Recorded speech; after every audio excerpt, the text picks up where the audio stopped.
Yeah, look at that. I definitely don't like that. Let's push it to the back so I can at least stay on the back side. But we're about to fire up the laser engraver. We're about to fire up the laser engraver from LokLik. It is now active. I'm gonna have Amanda actually stand over here. What we're gonna do this time around is, all right, I got the mic. But my thing about the LokLik engraver is I'm a person that likes to have the full scale of using every inch of that I can do. But what we're doing tonight is we're going to get the laser parameters exactly on the book so we can actually get it properly aligned. So the logo, whatever we decide to put on there, gets put on the middle almost perfectly. My eventual goal is to get it to where the laser line is just the parameters of like the general area, but I have a board or something that signifies the entire laser engraving area that I can utilize to the max capability. All right. So what we're doing right now is the framing, like I was mentioning.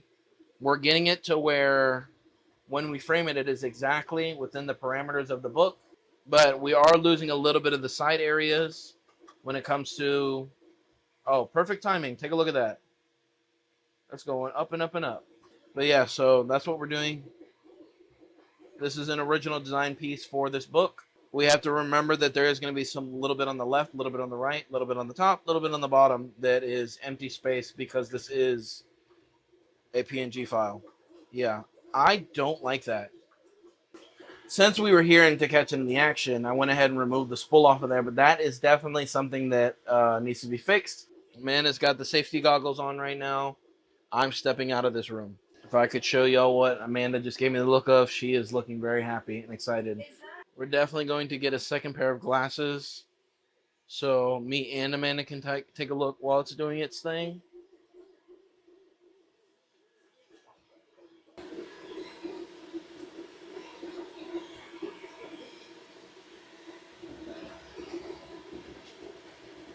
All right, we're taking a look at the finished product. Now, I would like to see it automatically go back. Oh, it doesn't? I don't think so. This is the other time I've seen this on the other one I did from the Hufflepuff. I mean, but I will say it isn't that hard to press the back button and just hit the origin, letting it go back before you do pick it up. So I will say that. And it ended up turning out really, really nice, and it looks gold. Might have went all the way through. It's a pretty thin book. No. Oh, okay, never mind. Then I don't know what to tell you. Could have been in the design.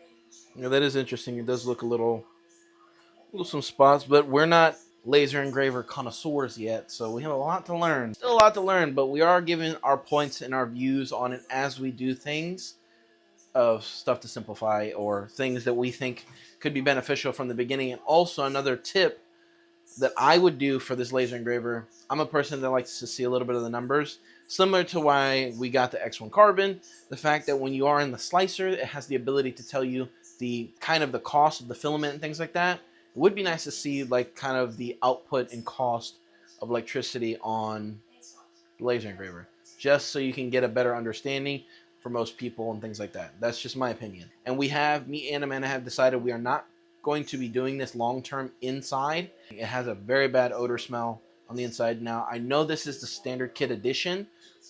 All right, our bottom cover for the laser engraver has come in. Now, I did take a lighter to this to showcase the ability of what it can do, and it's definitely pretty nice and can control that heat pretty well. And it's cool to the touch. It's not even hot at all right now. And I've even seen people with blowtorches put it on there, and it's not even going through. It gets a little warm on the back half, but I think we got something on our hands that could be really good for the laser engraver and help protect it from getting any kind of getting on anything else. So me and Amanda again have decided we're going to move the laser engraver into the garage once the garage is ready for us to move things into. But for now, it's going to stay where it is. All right, we unfortunately had to toss these. I did not load it properly, I'm assuming, and it did not finish on the eggs. But I will say all these filament colors look beautiful. They're all from Ziltech, except for the black. But every other color that is seen here is all Ziltech's filament color that we have gotten samples of that we're testing out, but we're gonna go ahead and reset it. I figured out there's a loading system on the T1 Max, but I don't think that it can be done while, see, it's coming out still. I don't think it can be done while it's in a print, but that's the next thing I'm gonna see because I am still testing out some more Ziltech filament here. So gonna restart with eggs and hopefully these come through. And I do want to film right now the bed leveling for you guys so y'all can see what's going on. Now, there's two ways that I'm taking this information. The bed leveling is very, very, very thorough on getting an exact bed level, and I haven't had any bed leveling issues whatsoever. So it's a good thing that it is doing this slow. But speed-wise, if they have the ability on their team to speed that process up on bed leveling, especially as a farm printer that's designated to farm printing, that is something that I can see that could be enhanced later down the road. Vibration compensation is pretty decently speed, but I'm going to show y'all.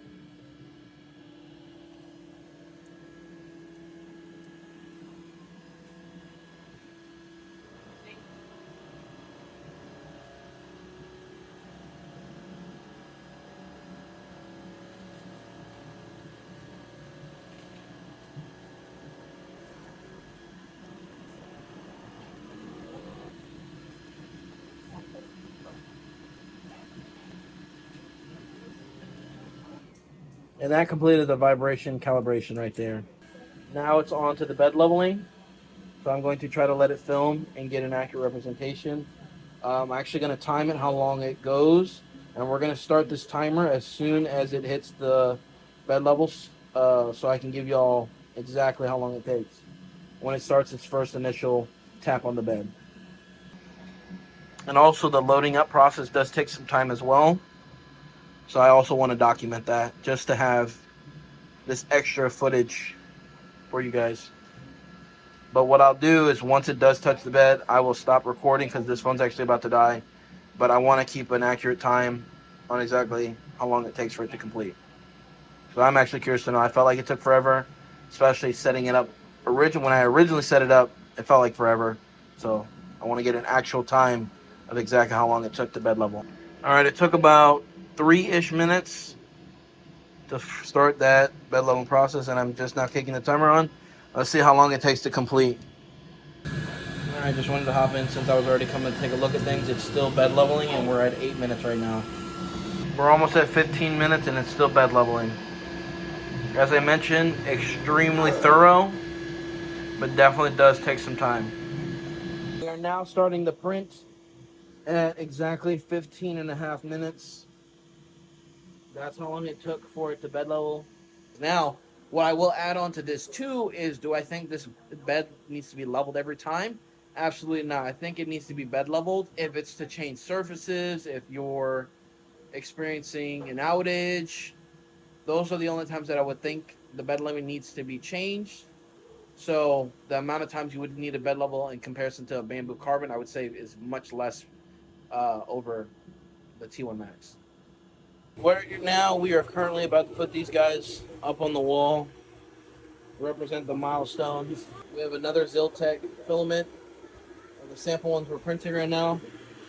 And I'm telling you, I have not seen colors like this as of yet. And they look really good. Like, I'm really enjoying it so far. Other than the tangles, colors are really nice. All right, we got a dragon done. And we're gonna get some scullies set up on this printer. We're gonna actually go ahead and replace the gold with something else because we are out of the gold. But we're gonna get some scullies ready to go on this one. We have 2 parts done for the Batman suit. So we'll talk with Amanda right now to see what's next. More than likely we're gonna do a dragon on here or some scullies.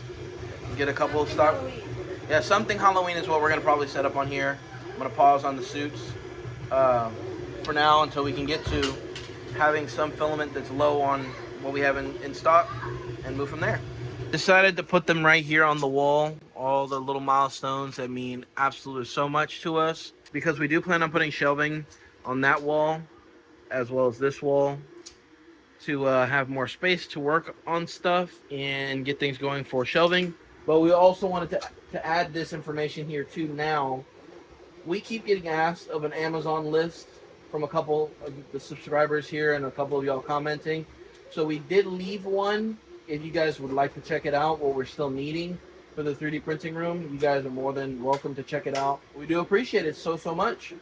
Man is pulling apart the Batman suit pieces, the tree supports right now. I'm going to go ahead and get the laptop and work on the next part of what we got to do for today.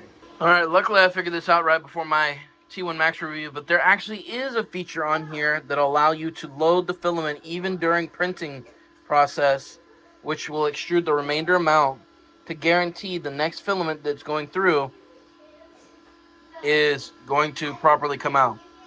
So that's really cool. Now, while this more than likely will end up in a fail, I've learned something extremely new, and I'm going to continue to kind of move forward just to kind of get it done. It does look like there is some slight clogging in there. I can see the filament coming out a bit strange with all the filament changes that's been going through. But I did figure out the loading process, which you come to this setting right here, and you go ahead and press the material you're going to do, so PLA, hit that button, and then it's going to start extruding. As I mentioned, I knew this was going to fail, but now that I know that, more than likely I've lessened the amount of fails that are going to happen. Again, this is with testing the product for myself, figuring out this information on my own without having to look at too much detail into all this. Alright, the thing we've got everything loaded up on tonight, we have a skull wall art for Halloween on Dr. Giraud. We got some scubby faces, some scubby heads going. We're going to start making an abundance amount of these in preparation for Halloween as well. So that's what we're doing. And we were going to print dragons, but as you can see, here is our current amount of colors we're currently working with. This is all we have left to go. And we have those empty spools down there. So we're going to print what we got, hopefully on paycheck after all the bills from new adjustment to electricity increased costs. We'll see what we can do. Currently right now I'm editing the T1 Max review video. The next thing we're going to be getting into is the LokLik laser engraver for a specific dedicated review on the channel for you guys, but we're really excited for reviewing both of these items, and we appreciate these companies reaching out to us and letting us test their products and showcasing to you guys. As you know, we like to keep things open, honest, and transparent on everything that we experience. And let's get on to the next step. Let's finish this video up, and I'll get back with you guys in a little bit. Just got finished up with work. Now starting some 3D printing stuff. About to load this printer up, get some things going, as well as the T1 Max, and also clean out the garage a little bit from our move-in stuff, and get this outside on the table and start getting some laser engraving stuff done. All right, I got the laser engraving moved into the garage. We got these bad boys printing. We got another wall art for Halloween. We got some new pocket peeps going. Scubbies is what SPL Flicks are calling them. Going here. It's the final piece needed for this and the faces, which is the body. That'll be done tomorrow.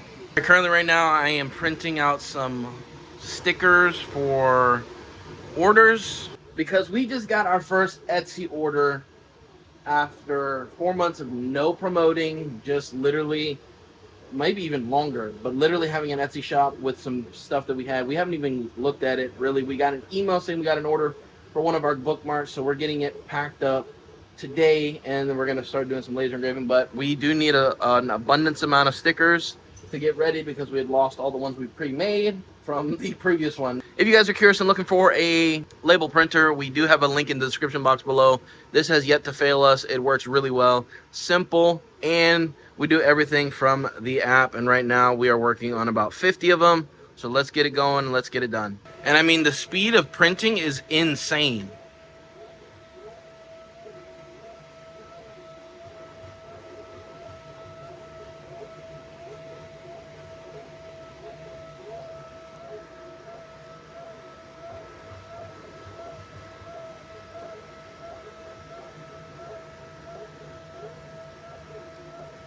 Quality is fantastic every single time. And look at that. 50 stickers within 30 seconds. Actually, let's be a little bit more accurate on that. Within 40 seconds, because I had to start the clip and I had already started the printing process. So within 40 seconds, we were able to print 50 stickers. really fast. All right, here's our current setup right now. Right here in the garage. Got the door open. I am seeing that we have an update, so we're gonna go ahead and do an update real quick for the LokLik app. Some bug fixes, and then we will start on another demo one, which will be a nice Gryffindor thing, but we're doing a lot of test prints today. There's gonna be a lot of laser engraved stuff. So I do want to mention again during this process, to guarantee where this is gonna go, not exactly the size, is to go ahead and press this. It's gonna do the origin. It's gonna go back up there and doing the framing. So that parameter is gonna give me exactly where that design is going to basically be inside of. So if I want to keep it there and not move the book, I'm going to need to do it in that area. So we're going to reframe it.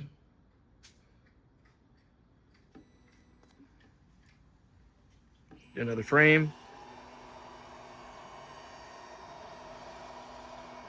So it's kind of more on that right side still, so I'm going to move it to the left a little bit more. Reframe. That looks pretty good, so I'm going to put this phone down, and then what I'm going to do is straighten it up, and we'll go from there. All right, I think I'm currently pretty happy with the position. I'm going to go ahead and add the task and let it do its thing and see how it does. Well, I probably won't be doing leatherette, but we're learning. We are learning. So what I will say is, starting off, I don't think we will print on leatherette, not until we can get an understanding of the depth of what the laser needs to be put to in order to get a very clean engraving. All right, right now what I'm doing is testing out. This is literally just as is, 20% laser power for PLA, and see how it does with our logo. Very curious to find out. Going off with a low percentage. Let's see. So I can and will say it's doing nothing. So we're going to increase the power and try it again. We are not 50% power, so let's see what we got going on now. So far, not even 100% power can do anything with the PLA, and it is cold to the touch. It literally just stopped at 100%, and I am not seeing absolutely anything. So that's going to have to be some tinkering with. We have to find out what exactly needs to be done for that. Not necessarily that we need to, but we want to know that we can. So, yeah. Got a couple more books to test out. This is our first Etsy order we've gotten this year from our 3D print shop. And Amanda's already packed it up and did a video for it. So you guys can check that out on our TikTok.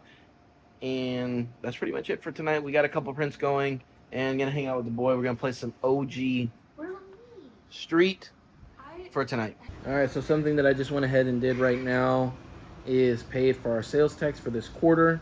So we have a whole nother quarter that we are going to hit or have to go through before we have to pay our quarterly taxes again. All right, we just received the package. I don't remember what it is, but I think I know what it is. All right, we have a new product to share with you guys. It's the Wild Catch here. So we're gonna test it out and plug it in and things like that and see how well it does. See if it might be something you guys might be interested in. We are going to do a whole separate video about it, so if you guys want to learn the details of what we find about it, what it's good for, and things like that. But be ready to check it out. Originally, the plan was to go live before market day tomorrow, but we have some scubbies, as STL Flicks likes to call them. But we're getting them assembled. We're going to have to charge half price for these guys, because unfortunately, the bodies had a layer line shift, so starting off with half price items for the night. All right, so it is market day and we are heading out straight to where we need to go. And the car's all packed up, kids are ready to go. Kids are gonna be with us today. And we're very, very excited because today wasn't even planned as a market day, but we had talked with the owner to see if we can come in on Saturday and he said absolutely. So we're really, really happy to go and get things done and get the balls rolling for this Saturday market.